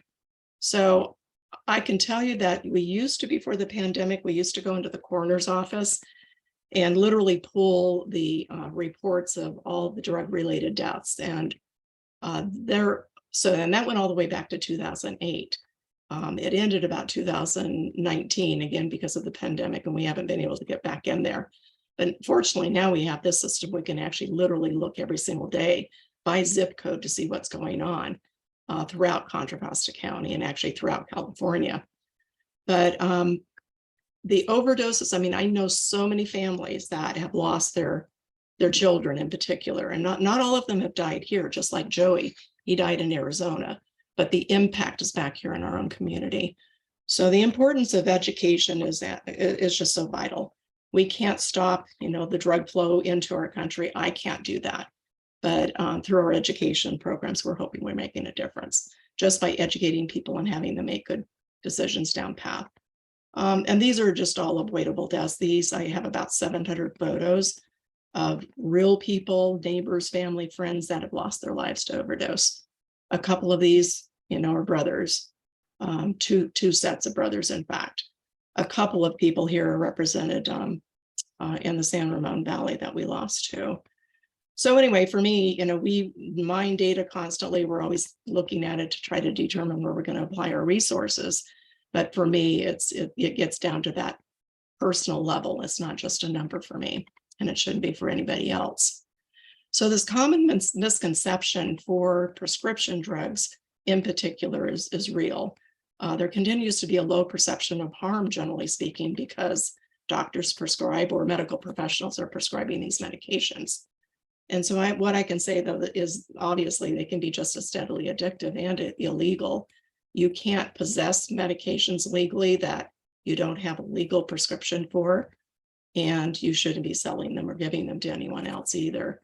Doctors go to school for a number of years to learn to be the best prescribers they can be, but they're taking all kinds of factors into account when they make decisions as to how they're going to prescribe. It's your weight, it's your age, and all sorts of other things. And so for you to just casually give your medications to someone else, that can just be really, really dangerous, if not fatal for them. You don't know what kind of medical conditions they have. You probably don't know what kind of medications they may have. They may not even know about underlying medical conditions those medications you're giving them, might be a problem for. So especially when I'm talking to kids, it's like, don't share your Adderall, don't share any painkillers. We have to be really, really careful and just don't do it. The community impact overall, of course, you would know, death would be the worst of that. But any one of us at any given time can be affected by the crime that happens that surrounds somebody who has an addiction problem. Somebody that has a substance use disorder, often, especially when opioids are involved, they're just really frantic to get enough opioids every single day to get into their system so they don't go into withdrawals, which makes them feel horrible. So they are breaking into cars and all these other things. I also know so many families now, and right here in our own backyard, that have somebody in their family that has a substance use disorder. And it's so difficult to manage. I see such strain and stress, if it's parents and, trying to cope with the kid. Often, the parents aren't in agreement as to how to manage the situation. No parent is taught, as their child is born or even beyond, how to deal with this kind of situation. It's very difficult, and you don't even know where to go. And then because of the stigma that surrounds this issue, you don't necessarily even want to ask for that help you need. So that is a huge problem. We also, of course, have drug driving injuries that happen at any given time, and we could be in the midst of that through no fault of our own. Cost to our country is enormous to manage this issue also. There aren't any boundaries. This issue with substance use disorder and potential for overdose. It happens to the best of families, the worst of families. It doesn't matter what, age you are, what, ethnic group you come from. It's just all across the board. It's not uncommon for me to be, in front of seniors or caretakers of seniors, in fact, to talk about all those medications that often become a prescription nightmare, truthfully, for seniors. And so, we have to also be mindful of that as well. We really focus a lot on our kids. We want to save our children, but I also feel like there's a lot of elderly people that go unnoticed in terms of the medications they're taking and some of the side effects that they're dealing with that people don't recognize. I like to also make sure that everybody knows that there are some signs of drug or substance misuse, and they fall in these two categories. They're either behaviorally oriented or physical signs of usage. These can also sometimes apply, of course, to mental health issues, but in terms of the behavioral issues that you see noted here, they would be more changes in the way people are acting or behaving, things that they're missing, not wanting to do anymore. With kids, it would be they're hanging out in their bedroom instead of wanting to go out and hang out with their friends anymore. Or maybe they changed their friends group, setting, so to speak. So they used to hang out with this group of friends, and now they've changed that. Otherwise, physical signs are more obvious. Of course, you're noticing changes and all sorts of things, as you can see here. There's also some key substance use risk factors. And when I'm talking to kids, and especially, that family history of addiction really matters. The closer you are to someone who has, genetically to somebody that has a substance use issue of any sort, it doesn't matter what the substance is, the more likely you are going to experience, issues as you start to take in medications or anything else. And especially if you start really early. We have a lot of our young kids starting as early as middle school and, of course, high school with substances, and it tends to grow into adulthood. So those that develop a really strong substance use disorder in their early, or mid 20s, let's just say, they did usually start really young, and hopefully they make it through and get the support and help they need, because you can recover from a substance use disorder. You're always going to have to be mindful of it, but there are medication-assisted treatment in the case of opioids that can be, implemented to try to help you stabilize and get into a safe place. But you have to, again, ask for that help. So mental health disorders, all these other things, people tend to self-medicate with substances, not always. And even going back to family history of addiction, it doesn't mean that you're absolutely going to develop a problem if you have any of these risk factors. It just makes you more susceptible to them. In terms of the prescription drug danger zone, there's 3 types of medications I really want to share with you that we need to be especially mindful of and careful with, and hopefully even try to avoid if we can. And that includes, of course, the prescription painkillers that are opioids, sedatives, and also prescription stimulants. So the first one I like to talk about is the sedatives. So these would be basically downers or tranquilizing kinds of medications. In the case of Valium, Xanax, and Ativan as examples, there's all sorts of other brand names or generic names for these medications. They are typically prescribed for anxiety. And so ideally, they are being prescribed for acute or really severe anxiety, something that you haven't been able to manage through some other, less dangerous techniques. But Xanax in particular is very widely prescribed, and our kids are looking for it. It is considered a chill pill. The reason it's highlighted also, not just because it's highly abused, is because those fentanyl laced pills that our kids are getting and others are getting a hold of are made to look like Xanax because they are so sought after.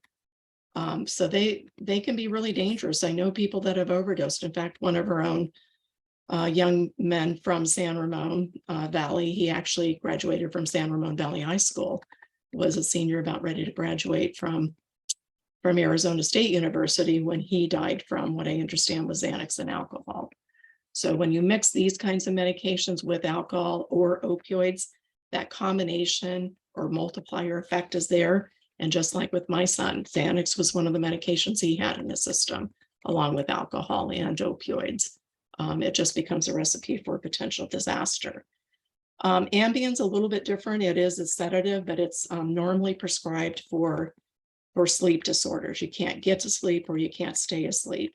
And so all of these drugs also they tend to have an amnesic effect. So if you take too much of it, or they can knock you out so much that you don't have any idea what happened to you while you were under the influence. So it's not uncommon for Xanax and some of these, especially the benzodiazepines that I mentioned, Valium, Xanax, or Ativan, to be used as a date rape drug or a sedating drug that can be used to take advantage of people in all sorts of different ways. So I always make sure I share that with our kids also.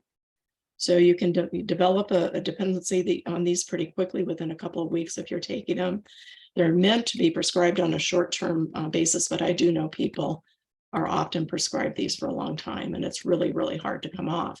And you can't just stop taking them without risking having a lethal seizure from them. You have to be weaned off of them really carefully.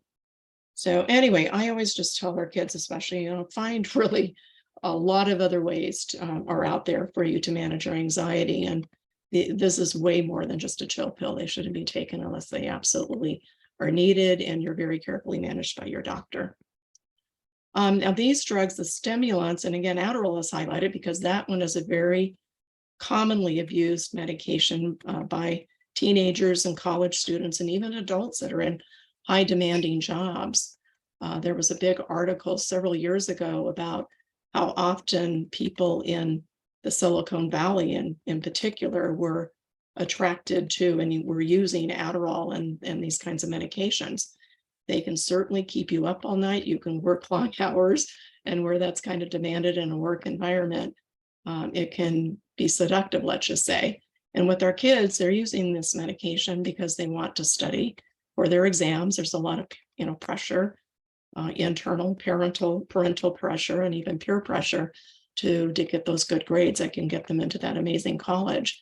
So there's this perception that you can do better on your exams and you can study better and all that if you use them. And so we have kids that get prescribed this medication for legitimate reasons such as ADD and ADHD that end up sharing out their medications with their friends when they're begging them for an Adderall pill in particular. So, and then once again, these are the kinds of medications that Adderall in particular are showing up as fentanyl laced pills that our kids are getting a hold of.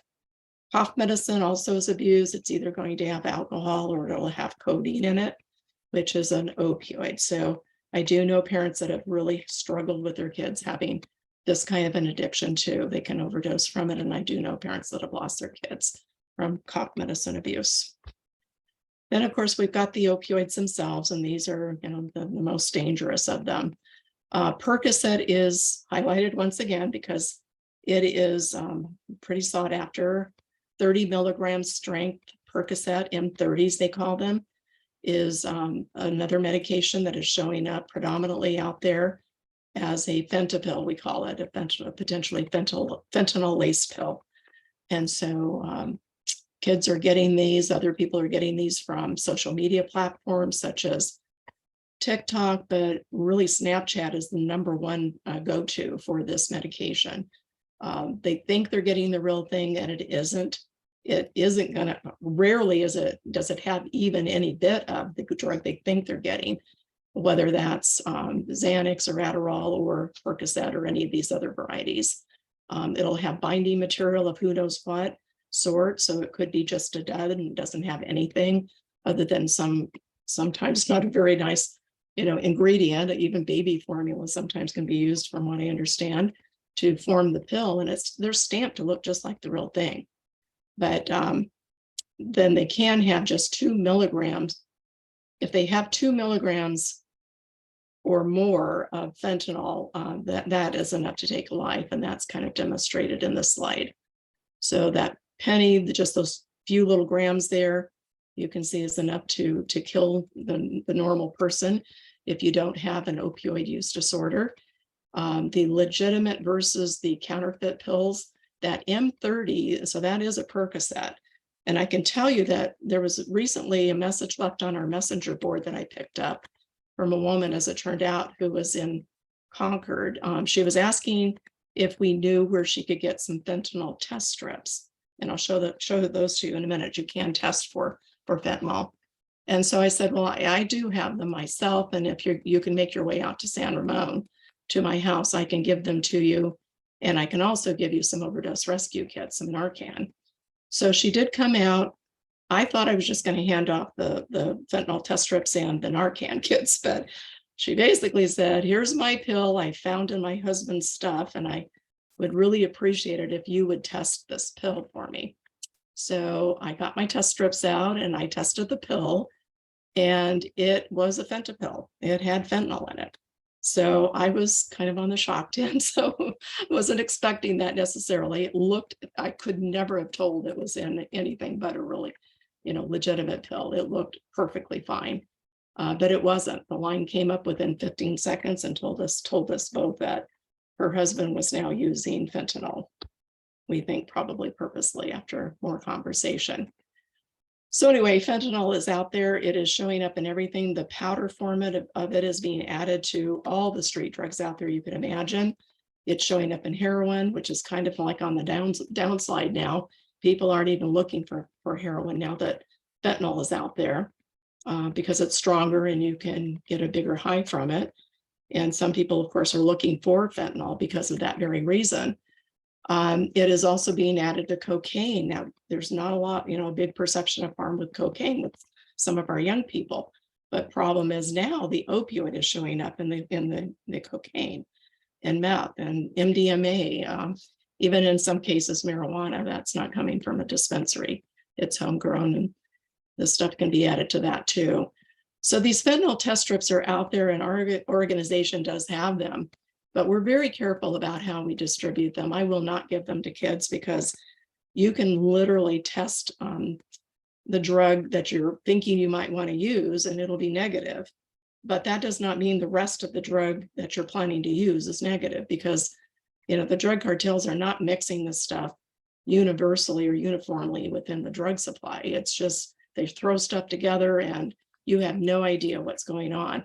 With the pill, and, in the case of the pill, I had to crush the pill. And, normally somebody that wanted to use the pill would just test a little part of that pill, but just feature, like a chocolate chip cookie. You have chocolate chips dispersed unevenly, and every single chocolate chip cookie is different. And that's how it is with these pills. So unless you're going to test the whole pill, and then I suppose you could just drink the water that you're using to test the pill in and get the whole effect of it. If it tested negative, you're really not going to know. So I just don't trust the teenagers are going to necessarily use with caution. So I would give them out to college students, and I have, or otherwise people that are actually known drug users. And we know they're probably going to use the drug anyway. And hopefully if they learn that it's got fentanyl in it, they'll take some different action than that. We also, I don't know if you've heard of this, this has just been released by the DEA, Drug Enforcement Administration. There was a warning out yesterday to the world, and that was that xylazine is now being added to fentanyl to help extend the effects of fentanyl. Fentanyl has, generally speaking, a short half-life, meaning that somebody that's using it, they're opioid use addict, they're using it all day long, they have to use it several times a day. Xylazine is a central nervous system depressant, and it can extend the opioid effects of fentanyl.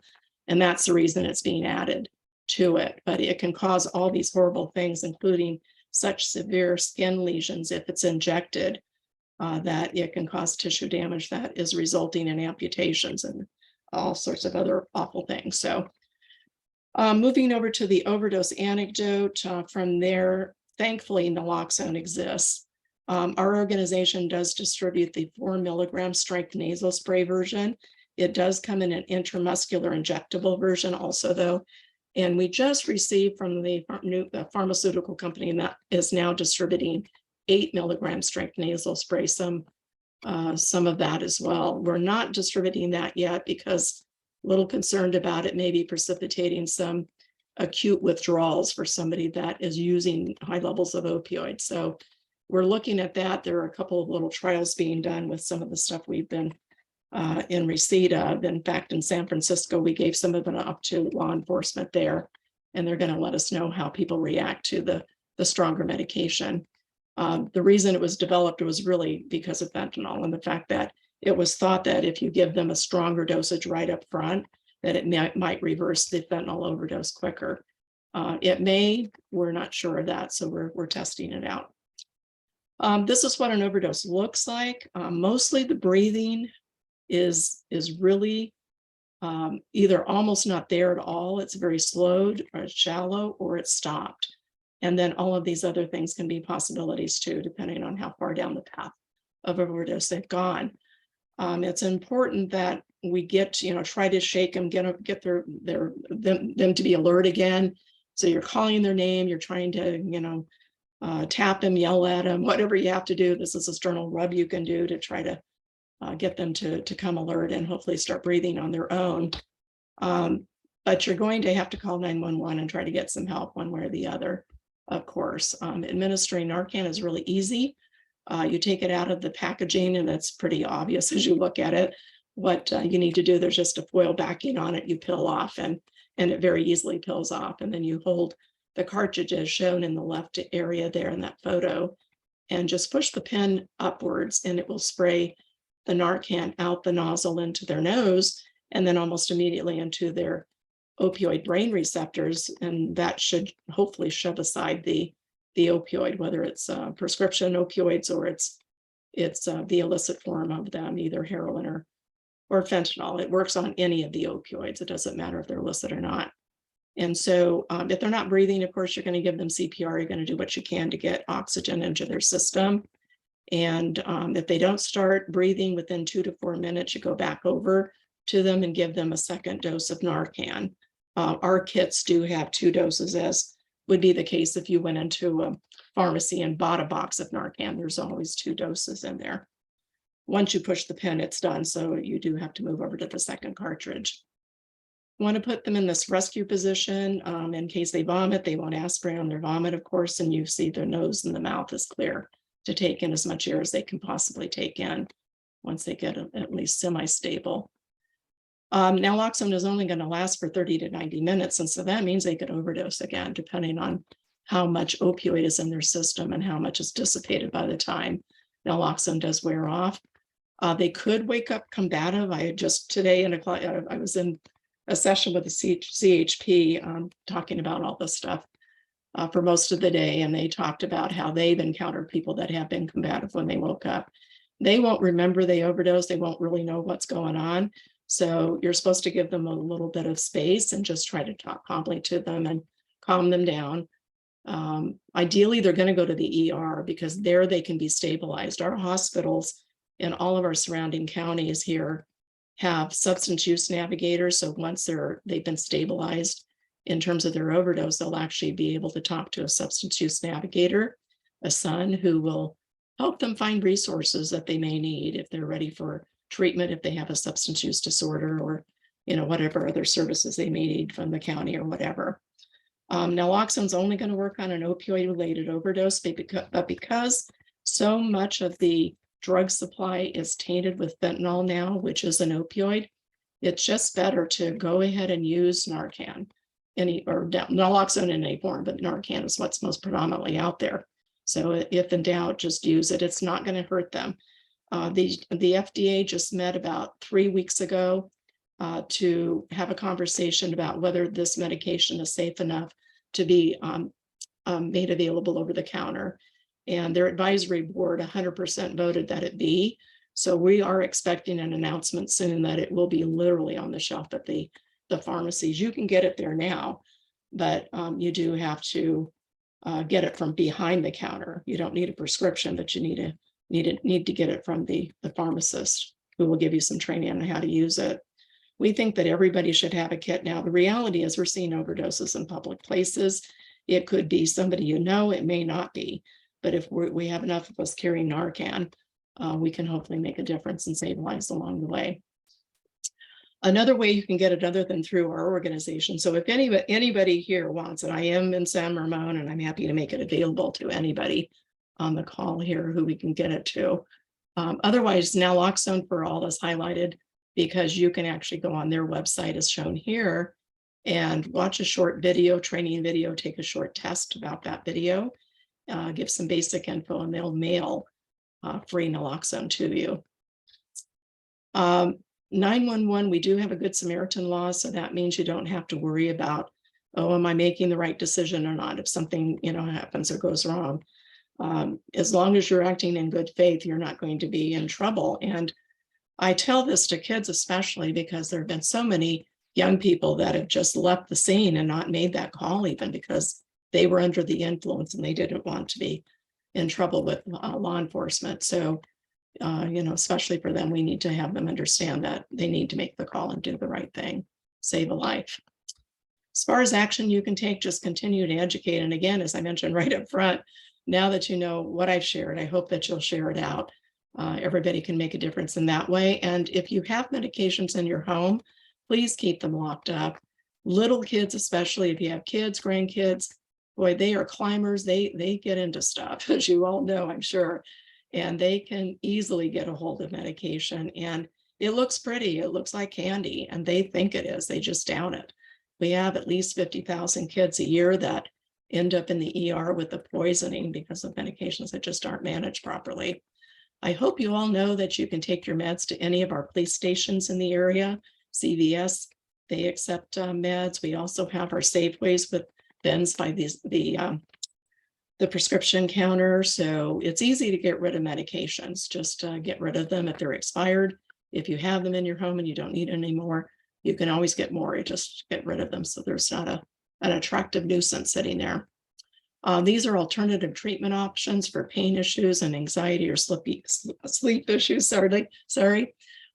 It's really good to try to explore these first if you possibly can, because these medications we've talked about are serious drugs and they can be addictive and they can be really problematic, especially when you start combining them.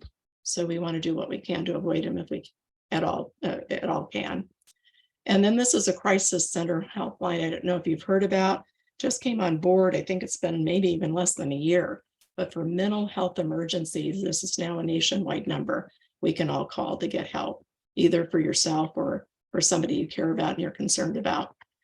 I want you to know we also have intern opportunities for our young people. So we have at least 28 kids from their high school students from multiple schools in the area that are working with us now. So if you know any teens that might be good candidates to, come on board and, have some experience learning about not only the work we do, but having an opportunity to learn leadership skills, speaking skills, and all sorts of other things, please send them my way.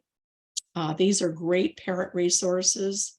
And Brody, I'm happy to send my presentation to you too. It might be a little easier to have this out here so you can click on the links and all that. But these are all really good resources, especially for parents, grandparents, even teachers. And this is how you can connect with us. So these numbers lead to me. So if you want to connect with me directly, this works. Otherwise, I will also put my contact information in the chat. And then I'm happy to answer any questions you may have. Thank you, April. That was so interesting. Oh my goodness. And I don't know if you know, but we do know about 988 because our assembly member, Rebecca Barakan, had some legislation about that. Great. So, yeah. Do you want to stop sharing your screen and we can look and see? What? There you go. Yeah, I was just typing my contact information in the chat here for y'all. Oh, yeah. Oh, yes. Please put that in chat. Yeah, there you go. I took a picture of each slide. So anyway, do we have any questions for April? I just wanted to mention that April was recognized, I think it was last week, by the San Ramon City Council for her work, for that, her organization that she started, the National Coalition Against Prescription Drug Abuse. So they gave her, they recognized her essential work that she's been doing. And I'm just so impressed with her, of all the people. She just took a horrible situation and she just turned it around and has helped so many people. And I just can't say enough about April, what she's done. Oh, thank you, Richard. Yeah, this month, I should have mentioned it right up front, is Prescription Drug Abuse Awareness Month.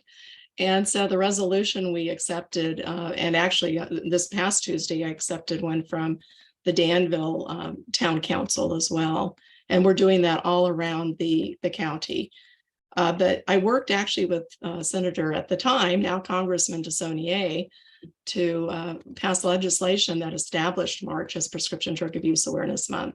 So on March 9th, so the month of March, I chose this month for that reason, that my son was born this month. And on March 9th, he would have turned 35 years old. And I say that and I just get chills even saying that, because he died at 21 years old. And that sounds like a long time ago, and it is. I can go back in a heartbeat to that moment we got that dreadful news. But I also think about all those years we lost with him, what would he be doing now? What, would we have grandkids and all that, that we missed out on? I just hope that others are listening and paying attention to this information. You don't want to have the same thing happen to your family. It is completely avoidable if we're just really careful. So nothing's safe out there. Our kids need to know that nothing is safe. And we're losing younger and younger kids all the time because they hang out on these social media platforms. They take pills from their friends, and these drug dealers are using kids more and more because they don't get into trouble so much when they sell and something happens. So nothing, you can't trust any of this stuff. It's a horrible time to be a kid, and think you can play around with any kind of a substance. We have a question from Charles. Yes, thank you. This is a really awesome presentation. My sympathies hit home for me because I have a grandson who is graduating from ASU in May. And I think he may have come up with some contact with some cannabis that may have been laced with something wrong, but he seems to be on the straight and narrow right now. So I have a question. I heard that when ER comes upon someone who has passed out or perhaps deceased, the usual blood toxicity test, it doesn't test for fentanyl. Is that correct? It's a little tricky. It depends on where they're doing the testing. There are a whole lot of ways to cook up fentanyl. So you can change one little chemical and have a different arrangement. So trying to stay on top of that and having our test equipment, catch all of the variations can be challenging. I believe there's actually some legislation that one of the parents who lost her kid to a fentanyl overdose is trying to to move through the process would require that all of the hospitals and, like the testing be done completely and thoroughly to detect whether fentanyl was involved or not. So the answer is really, I don't think it's really 100% there at all yet. Yeah. And that legislation is something, a good reminder for me to go look at, because that's the kind of thing our organization does like to support. We do want to know what's going on. There's a column on that in either the Washington Post or the New York Times on that particular subject in the Yeah, last week. Really concerning. Thank you. yeah, thank you. Oh, and by the way, after Joey passed away at Arizona State University over the coming year, or the year beyond, there were 9 kids that died of overdose there too. Not to scare you, but they are no worse than any other university. I was just down at UCLA a couple of weekends ago, did a bunch of training down there for students, and it was because they had had 10 overdoses, 2 deaths since school started in August last year. So yeah, Berkeley, it was over at Berkeley earlier this week. So that's So you said it was 9 1 year in 1 year, or 10 in 1 year in ASU? just in a couple of months. They had 10 overdoses of students at UCLA. 2 of them died. And that was why one of our previous youth ambassadors who just graduated from Dublin High last year contacted me to ask if I could come down there and do some work down there, because he was horrified to hear that. So anyway, the universities are particularly, I think, at risk, and those students don't know much at all. If you ask them if they've heard of fentanyl, they'll say, yeah, we kind of heard about it. They don't really know what's going on with this stuff. So it's up to us to educate them. I don't know who else is going to if we don't.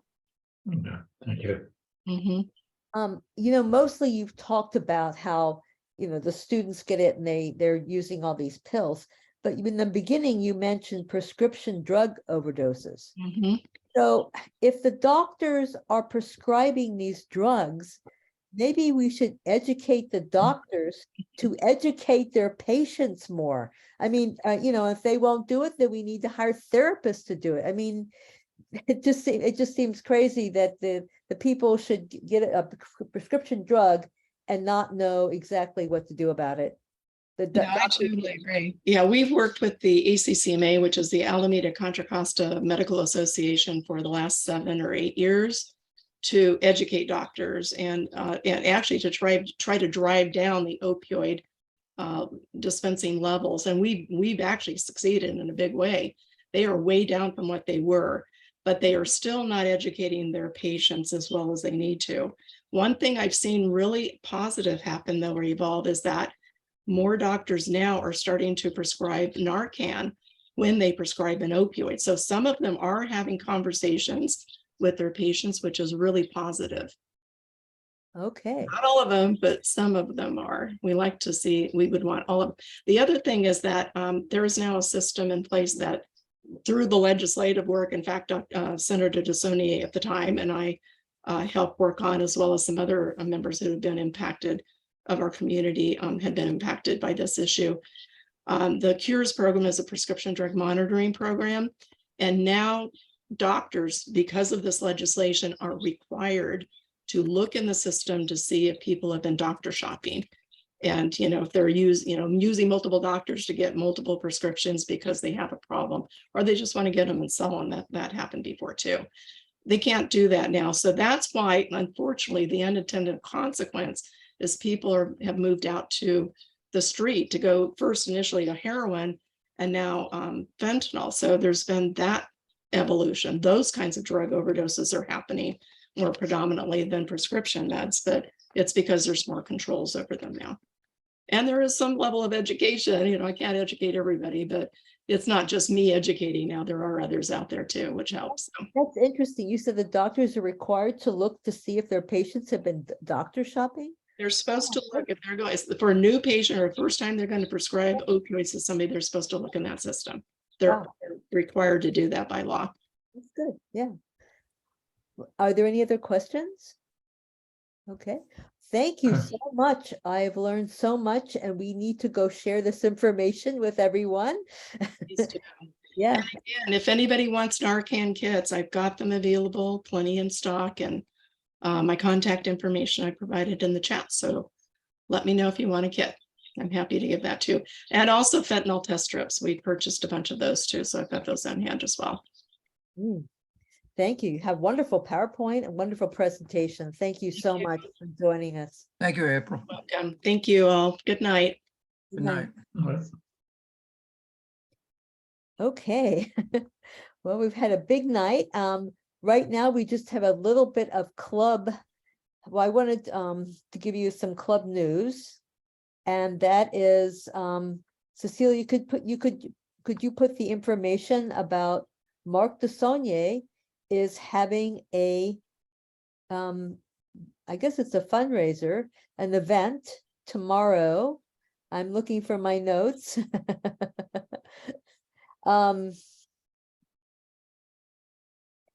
And it's at the, he's having his birthday celebration, March 25th between 2 and 4 at the Union Local 342. It's out on 935 Detroit Avenue. It's in Concord. Hope to see you there. I'm going to get a ride with some friends. I'm going to go. And then on Sunday, Congressman Eric Swalwell is having his annual March Madness event Sunday from 6 to 8 p.m. at the Beer Baron Whiskey Bar on St. Mary Street in downtown Pleasanton. And hopefully, Cecilia, can put those links in our chat. They're in? Great. And I want to know that it's the beginning of the year, so we're getting people to join the San Ramon Valley Democratic Club. We keep our dues low so many people can join. Our dues, when we accumulate them over 2 years, we give them to our local Democratic candidates and their campaigns. I think the last election cycle, we donated almost $4,000. So you can do this by getting an individual membership. It's only $25. And a family membership is $45. So look in chat. We'll try and put the link in there to become a member. Also, I want to remind you, you out there, we have so many talented people who are members, and we would appreciate your volunteering to be a treasurer. Please consider helping us. Our treasurer has worked for us for 8 years. We want to look for a new treasurer. It'll be a smooth transition, so please email me at btilford@pacbellnet.net if you think you might be interested in that. Also, at our May meeting, we will elect our new officers for our club. We do this every year. We elect a president, a vice president, a treasurer, and a secretary. If you're interested in any of those positions, please email me at btilford@pacbell.net. Also, every month there's a Democratic Party of Contra Costa County meeting. And our rep is Rick Adler. He attends those meetings once a month. They're on the third Thursday of the month. In the last 2 years, he's only missed 2 meetings, and which means that if you'll be our alternate, if you'll go and attend the meeting when Rick can't, we need an alternate for our DPCCC meetings. Email me if that's something you're interested in. And also you can email me if you're not receiving the SRVDC emails and you'd like to receive them, please let me know. And now we need to do our bylaw change. Let's see. I don't know if I have it here. Okay, yeah, here it is. First of all, in order to vote on our bylaws, we have to look and see if you have paid your dues this year. And we usually don't worry about that. We usually do it on the honor system, but we do have to have a motion to suspend our bylaws. Could I have a motion to suspend our bylaws? I'll move to suspend the bylaws. Okay, All those in favor, I'm going to get to the view. Let me get to gallery view. All those in favor, please raise your hand. You can go to the bottom and do a reaction, or you can raise your hand either way. Okay, great. And let's see. Can someone help me vote? Help count the votes. We have 1, 2, 3, 4, 5, 6, 7. I don't know. How many votes do we have? I am counting 8. Okay. Okay, if you can take your hands down, lower your hand. And now we're going to ask for all those who are voting no. Susan, do you want to take your hand out there? Thank you. Okay, hold on. I need there. Oh, okay. All those who are voting no. Okay, it passed. So we've suspended our bylaws. And now we need to vote on this little bylaw change. The Democratic Party of Contra Costa County has suggested that we add the following sentence concerning how we elect delegates to the California Democratic Party. And the change adds the deadline to submit our delegates. So let's see, do you want me to put this in chat? Here, I have it here. Let me put this in chat. What the new bylaw is going to be. And any roster submitted to the California Democratic Party for participation in the KDEM pre-endorsement caucuses will only have members in good standing as defined in these bylaws and of the date set by the KDEM chair prior to the caucuses. Do I have a motion to approve? I move to approve. Great. Again, we're going to be on the honor code. If you paid your dues for your club membership for 2023, you can vote. All those in favor, raise your hand or your green button. Okay. Let's see. I have to give 1, 2, 3, 9. 9. Yes. Okay. We'll lower the hands.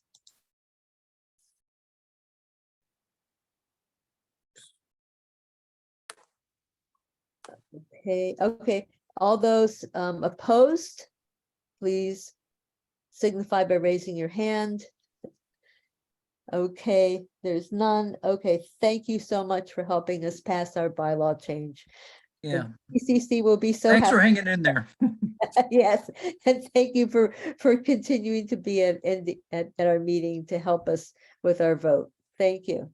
Brody, Yes. would we have been notified if we hadn't renewed? No, I've been putting it in my SRVDC emails that go out 3 times a week. And it says, Do they ever let you know if you're not renewed? well, here's what, Susan, we're going to add you to our list of people who will make phone calls and help us. So, because we're going to do that. We're going to find out all those people who have not renewed yet, and we're going to have a list of our members are going to call them and let them know. And can I put you on our list of helping people remember to pay their dues? Yes. Great. Okay. And I may be on the list. I don't know. we will supply you with a list of people. Okay. Yes. Right. We will yes, we're going to do that in the next month or so. We were giving people about 3 months to renew on their own. Yeah. Are there any other questions, or does anyone have any ideas about good speakers for our meetings? I think next month we're thinking about having a meeting on anti-Semitism. And we have a UC Berkeley professor that's going to be speaking about that. And maybe we'll have some other speakers also, since that's becoming a problem in our area now. I don't know, I didn't get a chance to ask Shelley, our school board member, but I think they're having anti-Semitic literature being dropped at the schools too. So that's becoming a problem in our area. Are there any other issues that might be interesting? Okay, well, thank you all for hanging in there, and I appreciate you coming to our meeting, and we look forward to seeing you next month. Hey, Thank good Thank you. night. Good Good night. night. Thanks so much, everyone.